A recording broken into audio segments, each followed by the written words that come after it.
स्वागत है बच्चों मेरे YouTube चैनल साइंस पॉइंट में। तो आज मैं क्लास 12 का सब्जेक्ट फिजिक्स का चैप्टर नंबर 2 जो कि है इलेक्ट्रोस्टैटिक पोटेंशियल एंड कैपेसिटेंसेस, इसका मैं लेक्चर नंबर 5 लेकर के आया हूं। और आज हम लोग पढ़ने वाले हैं इक्विपोटेंशियल सरफेस के बारे में। इक्विपोटेंशियल सरफेस के बारे में आज हम लोग स्टडी करेंगे। तो क्या होता है इक्विपोटेंशियल सरफेस, आइए हम लोग इस लेक्चर में जानते हैं। जानने के लिए सबसे पहले ये देखो जरा टॉपिक क्या है। बच्चा छोटा सा टॉपिक है, प्यारा सा टॉपिक है और बहुत ही बेहतरीन टॉपिक है। इक्वी माने होता है बच्चों बराबर। इक्वी माने इक्वल। इक्वल क्या होता है रे बच्चा? इक्वल बराबर। और बराबर पोटेंशियल वाला सरफेस मतलब एक ऐसा सरफेस जिसके हर पॉइंट पर पोटेंशियल क्या हो, सेम हो, उसको बोलते हैं हम लोग इक्विपोटेंशियल सरफेस। ठीक है, तो पहले हम लोग लिख लें a surface at which all points have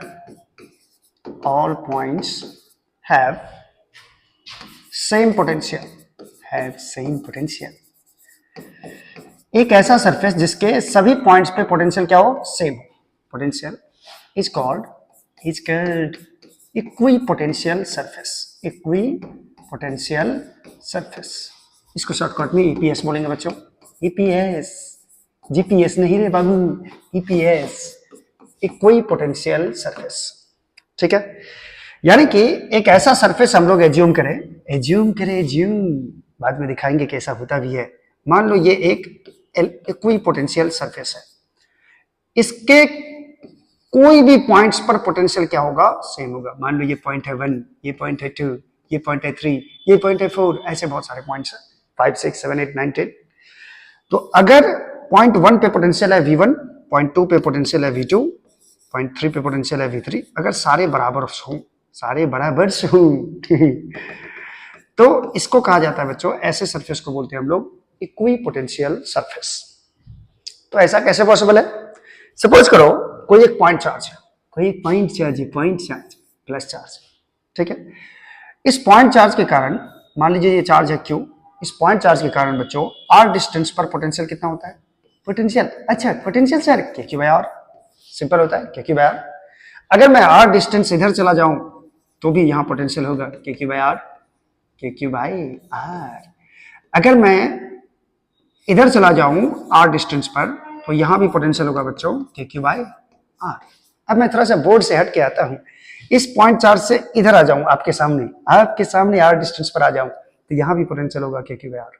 कहने का मतलब अगर r रेडियस वाला मैं एक स्फीयर ड्रॉ कर दूं, स्फीयर, सर्कल नहीं है, स्फीयर है, स्फीयर, गोला ड्रॉ कर दूं r रेडियस वाला, इसको सेंटर मान के, तो इसके हर पॉइंट पे पोटेंशियल क्या होगा बच्चों? हर पॉइंट पे पोटेंशियल Q बाय r, ये होगा। तो ये जो स्फीयर होगा ये एक इक्विपोटेंशियल सरफेस होगा। यानी पॉइंट चार्ज के कारण जो ईपीएस आता है, इक्विपोटेंशियल सरफेस आता है, वो एक स्फीयर आता है। ठीक है, अगर मैं और कुछ डिस्टेंस पर चला जाऊं, जैसे मान लो जो बी डिस्टेंस पर चला जाऊं, यहां से पॉइंट चार्ज से बी यूनिट की दूरी पर आ जाऊं इस पॉइंट पे, तो बी यूनिट की दूरी पर ये बी को रेडियस मान के अगर मैं स्फीयर ड्रॉ करूंगा, ये भी एक इक्विपोटेंशियल सरफेस होगा। कहने का मतलब पॉइंट चार्ज के कारण जो इक्विपोटेंशियल सरफेस होता है बच्चों, वो होता है एक स्फीयर का सरफेस जो होगा, पॉइंट चार्ज को अगर हम सेंटर मान ले और कोई भी स्फीयर ड्रॉ करेंगे इसके अराउंड, तो यहाँ पे ये इक्विपोटेंशियल सरफेस बना देगा। ठीक है, आई होप कि समझ रहे हैं, आई होप। तो मान लो एक पॉइंट चार्ज मैंने यहाँ रखा, मैंने यहाँ पॉइंट चार्ज रखा, तो एक स्फीयर ड्रॉ किया मैं, ऐसा एक स्फीयर, कैसा सिंघम, ऐसा स्फीयर ड्रॉ किया। इस स्फीयर के सरफेस के हर पॉइंट्स पर पोटेंशियल क्या होगा बच्चों? सेम होगा। मान लेते हैं इस सरफेस पे जो पोटेंशियल है वो है 50 वोल्ट। ठीक है, एक और मैं स्फीयर ड्रॉ करने जा रहा हूं जो इससे बड़ा है, ऐसा है। ठीक है, इसको मैं मिटा के यहां लिख देता हूं बच्चों, यहां लिख देता हूं ताकि ये क्लियर रहे।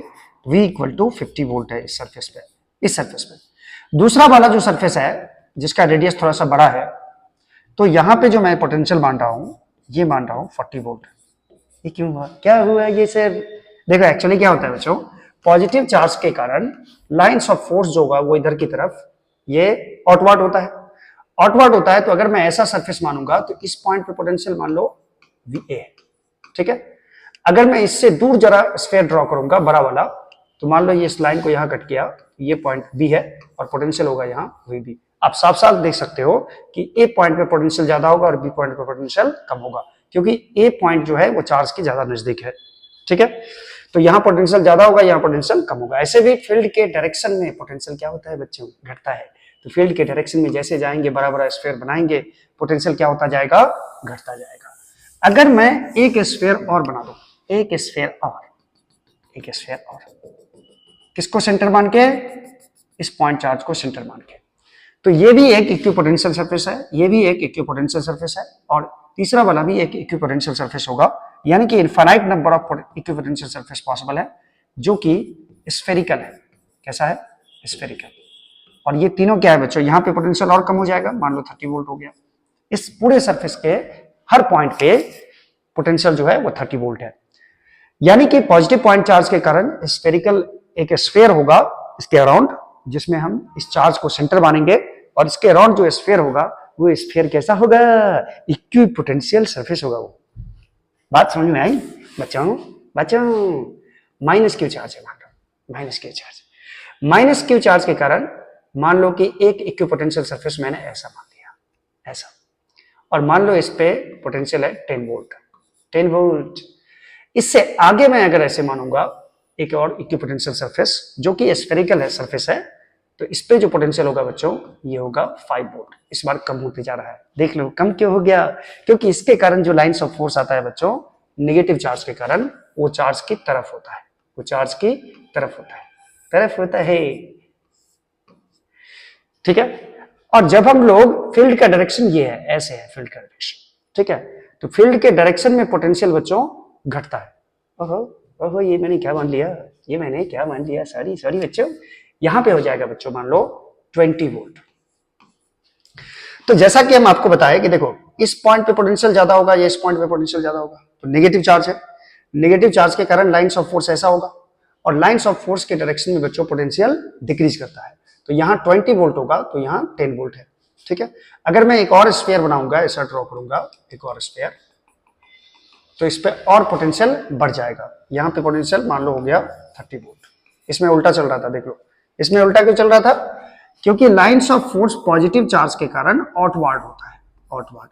और फील्ड के डायरेक्शन में जैसे जैसे बच्चों हम लोग बढ़ेंगे, फील्ड के डायरेक्शन में, ये मान लो इधर की तरफ लाइंस ऑफ फोर्स है, फील्ड के डायरेक्शन में बढ़ेंगे तो पोटेंशियल डिक्रीज करता जाएगा, ठीक है। इसमें lines of force towards the charge होता है, तो इधर की तरफ आएंगे तो पोटेंशियल धीरे धीरे डिक्रीज करेगा, ठीक है। तो पॉजिटिव पॉइंट चार्ज के कारण जो इक्विपोटेंशियल सरफेस होता है उसके चारों तरफ, ये जो स्फीयर बनाया है ये क्या है, इक्विपोटेंशियल सरफेस है। ये पहला इक्विपोटेंशियल सरफेस है, ये वाला, ये वाला, और ये वाला दूसरा इक्विपोटेंशियल सरफेस है। तो पॉइंट चार्ज के कारण इक्विपोटेंशियल सरफेस कैसा होता है, एक स्फीयर होता है जिसके सेंटर पे वो चार्ज रहेगा, पॉइंट चार्ज रहेगा, ठीक है। चलो अगर मैं आपको बोलूं कि इक्विपोटेंशियल सरफेस बनाओ लाइन चार्ज के लिए, for line charge, line charge के लिए आप इक्विपोटेंशियल सरफेस कैसा बनाओगे, ठीक है। तो एक लाइन चार्ज मैंने यहां ड्रॉ किया, एक लाइन चार्ज, पॉजिटिव चार्ज है, इस पे लाइन ऑफ चार्ज है। तो देखो ये गॉसियन सरफेस की तरह ऐसा बना सकते हो कि इसका गॉसियन सरफेस कैसा था, देखो जरा। अगर मैं इसके राउंड में एक ऐसा सिलेंडर एज्यूम करूं, सिलेंडर, तो सिलेंडर के सरफेस के हर पॉइंट पे पोटेंशियल क्या होगा बच्चों, सेम होगा, क्योंकि सिलेंडर का जो सरफेस होगा उसका डिस्टेंस लाइन चार्ज से क्या होगा, सेम होगा, ठीक है।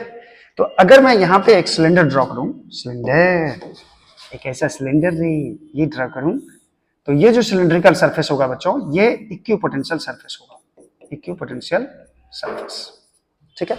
अगर मैं एक और ज्यादा दूरी पर एक सिलेंडर ड्रॉ करूं, एक और सिलेंडर ज्यादा दूरी पर, ये भी एक इक्विपोटेंशियल सरफेस होगा, ठीक है।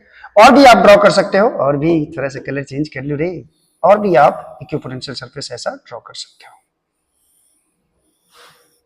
ठीक है। तो लाइन चार्ज के कारण जो इक्विपोटेंशियल सरफेस होता है बच्चों, ये सिलेंड्रिकल होता है, सिलेंड्रिकल। कैसा होगा? सिलेंड्रिकल होगा। बन सवर के निकले, ये सिलेंडर निकले बन सवर के, समझ रहे बात को? तो इक्विपोटेंशियल सरफेस किसी भी शेप का हो सकता है बच्चों, ठीक है। जैसे अब मैं आपसे अगर बोलूं कि अगर अगर अगर क्या सर, चलो इससे पहले हम लोग जान लेते हैं कि इक्विपोटेंशियल सरफेस का प्रॉपर्टीज क्या होता है बच्चों। अब जानना है properties of equipotential surface, equipotential surface, ठीक है। तो इसका प्रॉपर्टीज क्या है बच्चों, पहले इसको भी जान ले। प्रॉपर्टीज क्या है? सबसे पहली बात कि इसके हर पॉइंट पे, इस सरफेस के हर पॉइंट पे पोटेंशियल क्या होता है? सेम होता है। All points have same potential, all points have same potential. सारे पॉइंट का पोटेंशियल क्या होगा बच्चों? सेम होगा, सबसे पहली बात। दूसरी बात आपको समझ में आनी चाहिए कि किसी भी दो पॉइंट के बीच का पोटेंशियल डिफरेंस क्या होगा? जीरो होगा। अगर मान लीजिए कि इक्विपोटेंशियल सरफेस है, इक्विपोटेंशियल सरफेस है, तो एक पॉइंट्स मान लेते हैं 1 और दूसरा पॉइंट मान लेते हैं 2, यहां पोटेंशियल है V1, यहां पोटेंशियल है V2, तो दोनों का पोटेंशियल क्या होगा? सेम होगा। इसीलिए दोनों के बीच का पोटेंशियल डिफरेंस क्या होगा बच्चों? जीरो होगा। दैट इज किसी भी दो पॉइंट के बीच का पोटेंशियल डिफरेंस कितना होगा? जीरो होगा, ठीक है। पोटेंशियल डिफरेंस पीटी लिख दिए between any two points on an equipotential surface. Equipotential surface को बच्चों मैंने लिख दिया ईपीएस जीपीएस का छोटा भाई ईपीएस। तो 2 points on equipotencial surface is always zero, दो पॉइंट के बीच का पोटेंशियल डिफरेंस हमेशा क्या आ जाएगा? जीरो आ जाएगा। तीसरी बात क्या है? तीसरी बात, अगर मैं इक्विपोटेंशियल सरफेस पे एक पॉइंट से दूसरे पॉइंट तक किसी चार्ज को ले जाऊं, जैसे मान लो Q0 चार्ज को ले गया एक पॉइंट से दूसरे पॉइंट तक, तो क्या इलेक्ट्रिक फोर्स वर्क करेगा? इलेक्ट्रिक फोर्स, तो बच्चों इलेक्ट्रिक फोर्स के द्वारा जो वर्क डन होता है वो होता है Q इंटू डेल वी के बराबर। अगर मैं Q चार्ज को एक पॉइंट से दूसरे पॉइंट तक ले जाऊंगा एक ही इक्विपोटेंशियल सरफेस पे Q चार्ज को एक पॉइंट से दूसरे पॉइंट तक ले जाऊंगा तो कोई भी वर्क नहीं करना पड़ेगा। क्यों? क्योंकि डेल वी का मान जीरो होगा और work done by electric force क्या हो जाएगा बच्चों? जीरो हो जाएगा। तो मैं यहाँ पे तीसरा लाइन लिखने वाला हूं, no work is done by electric force, no work is done by electric force, no work is done by electric force in moving a charge from one point to another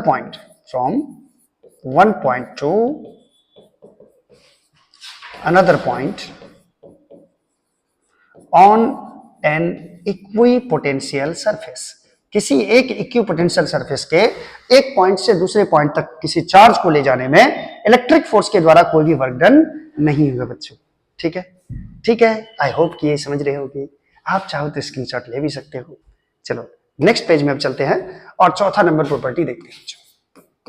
4th number property है बच्चों, अगर हम किसी charge को एक equipotential surface पे, मान लो Q0 charge है, Q0 चार्ज को एक पॉइंट से हम दूसरे पॉइंट तक ले जाएंगे बच्चों, तो मान लो इस इक्विपोटेंशियल सरफेस का पोटेंशियल है V के बराबर। हर पॉइंट का पोटेंशियल कितने के बराबर है? V के बराबर है। अगर मैं इस Q0 चार्ज को एक पॉइंट से दूसरे पॉइंट तक ले जाऊंगा तो इसके पोटेंशियल एनर्जी में कोई चेंजिंग नहीं आएगा। पोटेंशियल एनर्जी, इसका पोटेंशियल एनर्जी कितना हो जाएगा इस चार्ज का? तो पोटेंशियल एनर्जी होता है Q0 इंटू V के बराबर। तो चूंकि V कांस्टेंट रहेगा तो V हर जगह, यहाँ पे V1 लिखोगे Q0 इंटू V1, यहाँ पे लिखोगे Q0 इंटू V2, तो V1 V2 तो बराबर ही है, इसीलिए इसका पोटेंशियल एनर्जी चेंज नहीं करेगा, ठीक है। If a charge Q0 is brought या is moved from one point to another point, one point to another point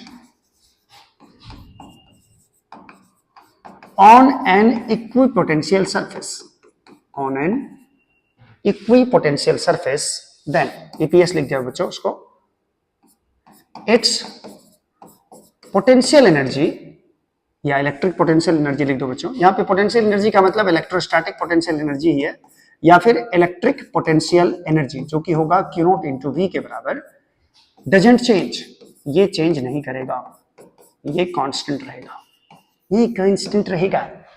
ठीक है, चलिए 5 नंबर प्रॉपर्टीज क्या है बच्चों, ये ध्यान देना जरा, मैं इसको एक्सप्लेन कर चुका हूं, ये जो लाइन दिखाऊं। 5 नंबर प्रॉपर्टी क्या है बच्चों कि अगर मान लो कि ये एक इक्विपोटेंशियल सरफेस है, ये पहला फर्स्ट इक्विपोटेंशियल सरफेस है, ऐसा है सरफेस, और इसके नीचे एक दूसरा सरफेस है, मान लो ऐसे, ऐसा रे कैसे रे सिंघम, ऐसा सेकेंड इक्विपोटेंशियल सरफेस है। ठीक है, इसके हर पॉइंट पे मान लो पोटेंशियल है V1 और इसके हर पॉइंट पे पोटेंशियल है मान लो V2। ठीक है, अगर मैं एक चार्ज को Q नॉट चार्ज को, और ये V1 V2 बराबर नहीं है बच्चों, ये दोनों अलग अलग है। ठीक है, अगर मैं एक पॉइंट चार्ज को एक इक्विपोटेंशियल सरफेस से दूसरे इक्विपोटेंशियल सरफेस पे लाएंगे, जैसे मान लो ये 1 पॉइंट से 2 पॉइंट तक लाया, तो यहां पे इलेक्ट्रिक फोर्स के द्वारा वर्क डन होगा, जो कि होगा Q इंटू डेल V के बराबर, जो कि होगा Q into V2 minus V1 के बराबर। क्लियर है ये चीज, Q इंटू डेल V के बराबर होगा, क्योंकि यहाँ का पोटेंशियल अलग है, यहाँ का पोटेंशियल अलग है, और पोटेंशियल डिफरेंस वाले रीजन में जब कोई चार्ज मूव करता है तो इलेक्ट्रिक फोर्स के द्वारा वर्क होता है। लेकिन याद रहे दोनों अलग अलग इक्विपोटेंशियल सरफेस होना चाहिए। Work is done by electric force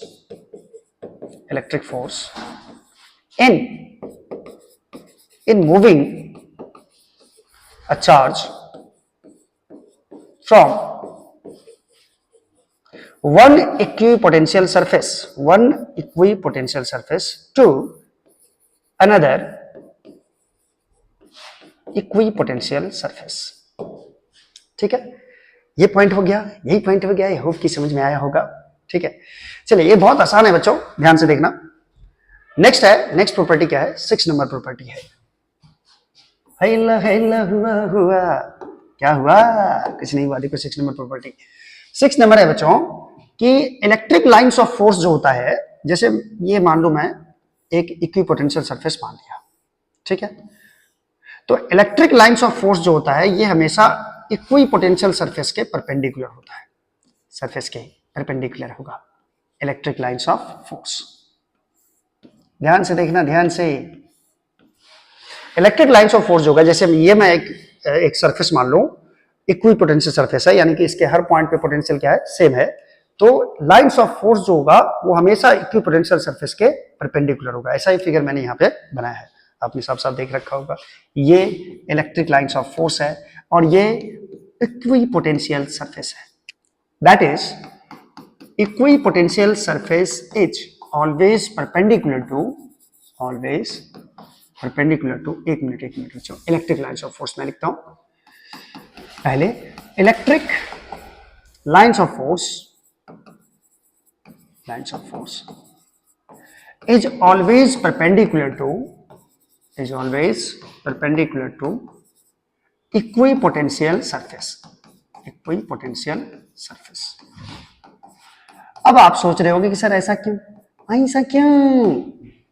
क्यों रे, है इलेक्ट्रिक लाइंस ऑफ फोर्स क्यों होगा इक्विपोटेंशियल सरफेस के परपेंडिकुलर। आप समझ सकते हो क्यों होगा। सपोज करो कोई इक्विपोटेंशियल सरफेस पे हम 2 पॉइंट के बीच का पोटेंशियल डिफरेंस निकालें, dV H। dV का वैल्यू जो होता है बच्चों, फील्ड और पोटेंशियल में क्या रिलेशन होता है, dV बराबर -E.dr। आपने पढ़ रखा है कि इलेक्ट्रिक फील्ड और पोटेंशियल के बीच ये रिलेशन होता है। ठीक है, अगर मैं कोई भी इक्विपोटेंशियल सरफेस लूं, ऐसा लूं, ठीक है, और इस इक्विपोटेंशियल सरफेस के एक पॉइंट से दूसरे पॉइंट तक अगर मैं किसी चार्ज को लाऊं या इस दोनों पॉइंट के बीच का पोटेंशियल डिफरेंस निकालूं, मान लो V1 माइनस V2 निकला और इसको मैंने बोल दिया dV, और ये दोनों के पॉइंट के बीच का डिस्टेंस मान लेते हैं dr, ये डिस्प्लेसमेंट है dr। ठीक है, अब यदि मैं डीवी निकालूं तो डीवी का वैल्यू क्या आना चाहिए, 0 आना चाहिए। दैट इज डीवी का वैल्यू यहाँ पे 0 आ जाएगा। ये क्या हुआ, क्या हुआ, चलो यही मेरा शर्ट नहीं, मेरी टी शर्ट ने कमाल किया। डीवी का वैल्यू 0 होगा बच्चों, इसका मतलब ई डॉट डी आर का वैल्यू भी क्या हो जाएगा, 0 हो जाएगा।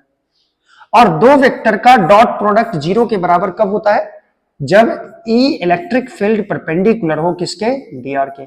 यानी दो परपेंडिकुलर वेक्टर का डॉट प्रोडक्ट क्या आता है, 0 आता है। इसीलिए थीटा का वैल्यू हमेशा क्या होना पड़ेगा, 90 डिग्री होना पड़ेगा। दैट इज डी आर और इलेक्ट्रिक फील्ड के बीच का एंगल कितना होना चाहिए बच्चों, 90 डिग्री होना चाहिए। ठीक है, तभी जाकर के ये पोटेंशियल डिफरेंस दोनों पॉइंट के बीच का 0 आ पाएगा। और इक्विपोटेंशियल सरफेस के किसी भी दो पॉइंट के बीच का पोटेंशियल डिफरेंस हमेशा किसके बराबर होता है, 0 के बराबर होता है। इसीलिए इलेक्ट्रिक फील्ड और इक्विपोटेंशियल सरफेस के बीच का एंगल कितना होता है, 90 डिग्री होता है हमेशा, हमेशा। ठीक है, ये समझ में आया, समझ में आया कि नहीं आया। अब मान लो एक एग्जांपल है हमारा दिमाग में। अगर मान लो कि बोला कि ड्रॉ इक्विपोटेंशियल सरफेस, और किसके लिए ड्रॉ करने के लिए बोला कि मान लो इधर की तरफ लाइंस ऑफ फोर्स है, इलेक्ट्रिक लाइंस ऑफ फोर्स, और ये यूनिफॉर्म इलेक्ट्रिक फील्ड है बच्चों। ये क्या है, यूनिफॉर्म इलेक्ट्रिक फील्ड। हर जगह फील्ड का वैल्यू क्या है, कांस्टेंट है। यानी कांस्टेंट इलेक्ट्रिक फील्ड में अगर आपको बोल दे कि इक्विपोटेंशियल सरफेस ड्रॉ करो, तो कैसे ड्रॉ करोगे, कैसे ड्रॉ करोगे।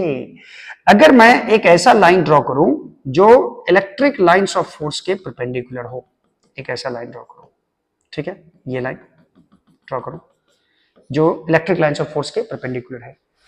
इसके हर पॉइंट पे पोटेंशियल क्या होगा बच्चों, सेम होगा। हर पॉइंट पे पोटेंशियल क्या होगा, सेम होगा। पोटेंशियल घटता बढ़ता कब है, जब हम लोग फील्ड के डायरेक्शन में या उसके अपोजिट डायरेक्शन में मूव करते हैं, या कहीं भी आप फील्ड के परपेंडिकुलर डायरेक्शन में मूव करोगे तो कहीं भी पोटेंशियल चेंज नहीं करेगा। ऐसा हम लोग मान सकते हैं कि ये लाइन जो है ये एक ऐसे सरफेस के इसी वाले सरफेस पे है। ये वाला जो लाइन ड्रॉ किया हूं मैं, ये मान लो कि एक ऐसे सरफेस पे है जो सरफेस के परपेंडिकुलर है लाइंस ऑफ फोर्स। ये मैंने ऐसा सरफेस माना है और लाइंस ऑफ फोर्स ऐसे पास कर रहा है, ठीक है। और जो कोई भी सरफेस होता है जो इलेक्ट्रिक लाइंस ऑफ फोर्स के परपेंडिकुलर होता है, वो क्या होगा, वो इक्विपोटेंशियल सरफेस होगा, इक्विपोटेंशियल सरफेस होगा। क्लियर है ये चीज। तो ये हो जाएगा इक्विपोटेंशियल सरफेस। आप ऐसे एक और सरफेस भी ड्रॉ कर सकते हो, ऐसे भी सरफेस ड्रॉ कर सकते हो, ये भी इक्विपोटेंशियल सरफेस होगा, ठीक है। तो इस सरफेस को हम लोग ऐसे नहीं दिखा करके लाइन से दिखा देते हैं, एक लाइन से दिखा देते हैं। जैसे मान लो कि ये इलेक्ट्रिक लाइंस ऑफ फोर्स है, इलेक्ट्रिक लाइंस ऑफ फोर्स, और ये कांस्टेंट इलेक्ट्रिक फील्ड है बच्चों, constant electric field equal to constant. ये straight parallel and equidistant lines of force है जो कि कांस्टेंट इलेक्ट्रिक फील्ड बताता है। और अगर मुझे इक्विपोटेंशियल सरफेस ड्रॉ करने के लिए बोलेगा तो मैं एक ऐसा लाइन ड्रॉ कर दूंगा जो लाइंस ऑफ फोर्स के परपेंडिकुलर हो, एक ऐसा। जितने भी सारे ये प्लेन ड्रॉ कर रहा हूं, इस लाइन का मतलब एक प्लेन है, ये समझे बात को। इस प्लेन को बोलेंगे इक्विपोटेंशियल सरफेस, ये भी प्लेन को बोलेंगे इक्विपोटेंशियल सरफेस, ठीक है। ये भी हो गया इक्विपोटेंशियल सरफेस, ये भी हो गया इक्विपोटेंशियल सरफेस। ये सब क्या है, ये सब क्या देखना पड़ रहा है, ये इक्विपोटेंशियल सरफेस है। क्लियर है चीज। तो कांस्टेंट इलेक्ट्रिक फील्ड में इक्विपोटेंशियल सरफेस ऐसे ही ड्रॉ किया जाता है बच्चों, ठीक है, ठीक है। चलो आगे बढ़ते हैं, आगे बढ़े बढ़े चलो, बढ़े चलो। चलो नेक्स्ट प्रॉपर्टी है बच्चों कि कभी भी दो इक्विपोटेंशियल सरफेस एक दूसरे को इंटरसेक्ट नहीं करेगा। फिर से सुनो, two equipotential surfaces never intersect each other, never intersect each other, ठीक है। कभी भी दो इक्विपोटेंशियल सरफेस एक दूसरे को इंटरसेक्ट नहीं करेगा। अगर करेगा तो क्या होगा, अगर मान लो एक इक्विपोटेंशियल सरफेस मैंने ऐसा माना, ठीक है। अरे ये क्या माना सर आपने, ठीक है, ऐसा माना, ऐसा। और एक इक्विपोटेंशियल सरफेस मैंने ऐसा माना, ऐसा। कैसा लिखेंगे हम, ऐसा। इसका कलर चेंज कर देता हूं थोड़ा सा बच्चों, कलर मैं चेंज कर देता हूं ताकि आपको समझ में आए, अच्छे से आए, ठीक है। ये इक्विपोटेंशियल सरफेस है दूसरा। अब मान लो ये वाला जो इक्विपोटेंशियल सरफेस है, ये मान लो ऐसा है, ऐसा कैसा कैसा ऐसा, पहला वाला है, पहला वाला है, और ये दूसरा वाला जो दूसरा वाला ऐसा है। थोड़ा सा टेढ़ा हो गया रे, थोड़ा सा रे। अब साफ साफ लग रहा होगा आपको कि दोनों एक दूसरे को ऐसे इस तरह से इंटरसेक्ट किया हुआ है, ऐसे ऐसे आर पार हो गया है, ठीक है। तो दोनों एक दूसरे को इंटरसेक्ट किया है, तो यहां पे जो लाइन ऑफ इंटरसेक्शन होगा बच्चों, या कोई भी पॉइंट ऑफ इंटरसेक्शन ले लो, ये लाइन ऑफ इंटरसेक्शन होगा। जैसे आप सोचो कि ये एक इक्विपोटेंशियल सरफेस है और ये भी एक इक्विपोटेंशियल सरफेस है, ये दोनों एक दूसरे को इंटरसेक्ट नहीं करेगा, ऐसे नहीं करेगा, कभी इंटरसेक्ट नहीं करेगा, एक दूसरे को काटेगा नहीं, ठीक है। अगर मान लो ये इमेजिन कर पा रहे हो, तो ये पेज और ये पेज, ये सरफेस जो है एक दूसरे को कट किया है, तो अगर मैं लाइन ऑफ इंटरसेक्शन पे कोई भी एक ऐसा पॉइंट लूं, ये पॉइंट लूं, तो सपोज करो कि ये पहला ईपीएस है, फर्स्ट, ठीक है, और ये सेकंड ईपीएस है, सेकंड इक्विपोटेंशियल सरफेस है। इसके हर पॉइंट पे पोटेंशियल है V1 और इस सरफेस के हर पॉइंट पे पोटेंशियल है V2। इस सरफेस, सेकंड सरफेस के हर पॉइंट पे पोटेंशियल है V2, दोनों इक्विपोटेंशियल सरफेस है। अगर मान लीजिए मैं लाइन ऑफ इंटरसेक्शन ज्वाइन करूं ऐसा, तो ये जो लाइन ज्वाइन करूंगा, ये लाइन पहले वाले सरफेस पे भी होगा और दूसरे वाले सरफेस पे भी होगा, ये कॉमन इंटरसेक्शन लाइन है, ठीक है। अगर इस पे मैं कोई पॉइंट लेता हूं, तो इस पॉइंट पर इसके हिसाब से पोटेंशियल होना चाहिए V1 और इस सरफेस के अकॉर्डिंग पोटेंशियल होना चाहिए V2। यानी कि एक ही पॉइंट पे दो दो पोटेंशियल कैसे पॉसिबल है? एक ही पॉइंट पे दो दो पोटेंशियल पॉसिबल है क्या? नहीं पॉसिबल है। इसलिए कभी भी ये एक दूसरे को कट नहीं करेगा, क्योंकि लाइन ऑफ इंटरसेक्शन पे पोटेंशियल क्या हो जाएगा? सेम हो जाएगा। लाइन ऑफ इंटरसेक्शन पे जब दो कोई प्लेन एक दूसरे को कट करता है बच्चों, तो लाइन बनाता है, इसीलिए इसको लाइन ऑफ इंटरसेक्शन बोलते हैं। तो लाइन ऑफ इंटरसेक्शन के किसी भी एक पॉइंट पे पोटेंशियल निकालोगे तो दो दो पोटेंशियल निकलेगा। एक ही पॉइंट पे दो दो पोटेंशियल कैसे पॉसिबल है? ठीक है। Two EPS never intersect each other because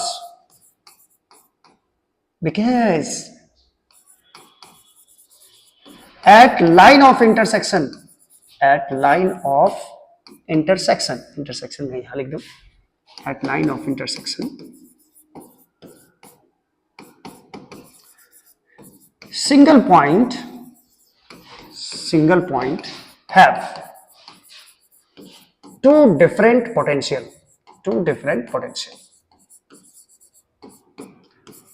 मतलब एक ही लाइन ऑफ इंटरसेक्शन के किसी पॉइंट पे दो दो पोटेंशियल होगा, दो अलग अलग पोटेंशियल होगा, जो कि पॉसिबल नहीं है। इसीलिए इक्विपोटेंशियल सरफेस एक दूसरे को इंटरसेक्ट नहीं करता है। कि ये था सारा इक्विपोटेंशियल सरफेस के बारे में। ये बहुत ही आसान टॉपिक है बच्चों, अगर ध्यान से पढ़ोगे तो सब कुछ समझ में आएगा। आज के लिए इतना ही बच्चों, नेक्स्ट लेक्चर में फिर मिलते हैं, तब तक के लिए जय हिंद।